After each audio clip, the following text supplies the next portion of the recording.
Okay, the dark side. There always is a dark side with these things, these gadgets. What aren't the Apple trainers telling us? What are the hassles? Any headaches that you've had? I want to hear the dirt about these things. Well, the hassles are going to be, you do have some kids who will kind of quickly get in and out of apps that I might want them to go work with a little bit longer.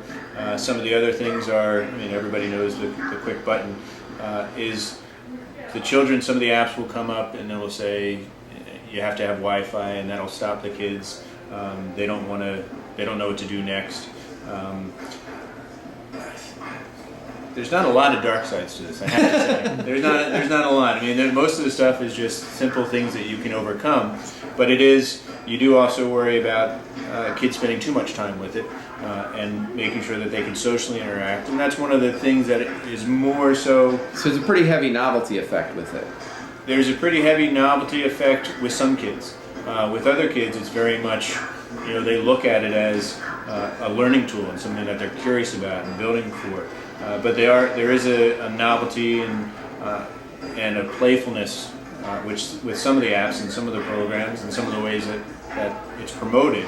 And I think as a teacher, what we have to do is be critical of what the apps are and look to see what the kids will get out of it. Like any other material, right? Yeah, just like any book that we read in the class, we need to find out, okay, what's the content, what is the objective of this book, and we also have to look as professionals, how else can we use this with the students that we have in front of us. And there's certain apps and certain things with the iPad that if you have certain personalities and learning styles of kids, they won't explore past one or two apps and they'll stay stuck on that. And you want to have them have the variety and try to explore. I have had times where I've removed apps because I've seen that that's been something that the kids have been focused too much on, and I think had gotten past the point of being able to really get anything out of it. Can I say the two words Angry Birds? Angry Birds is not on this. not on this at all. But that's the first thing that the students in the school, whenever I walked around the hallways or went to the gym or the cafeteria before school, they'd always say, "Oh, do you have Angry Birds? Do you have Angry Birds?" No, we do not have Angry Birds. Are there other apps that you would say you shouldn't have on there?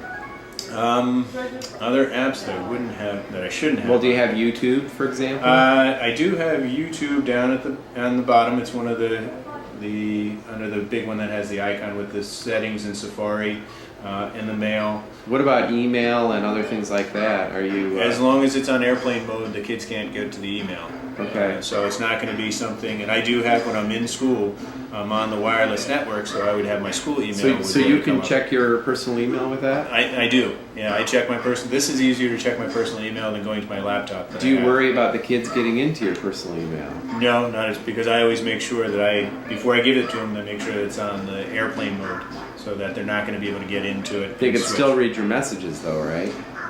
They'd have to go through and click on the mail, and they don't.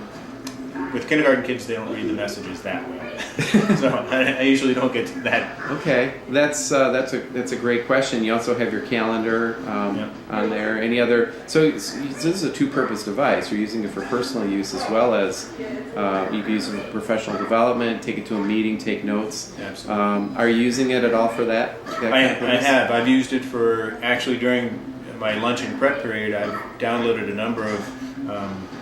This might be promotional, but a number of Apple tutorials that they have, the videos, and watch the videos during my lunch to pick up on how to use it, do some other different things with it.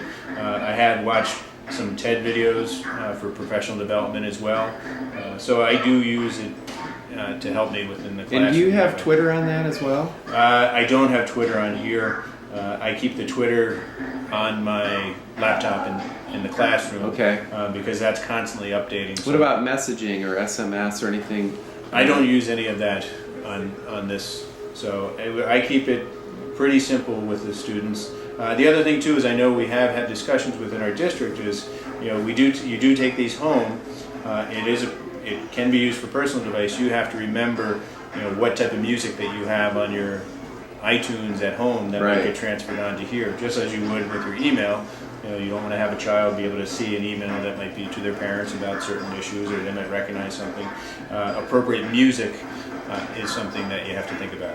It's just like any other technology device. You have to think about what you would want other people to see, and make sure that you're very careful and cognizant of who else might be able to pick up on it. If you want to keep your job. If you want to keep your job, let alone keeping your iPad. Yeah. So, absolutely, you have to be careful.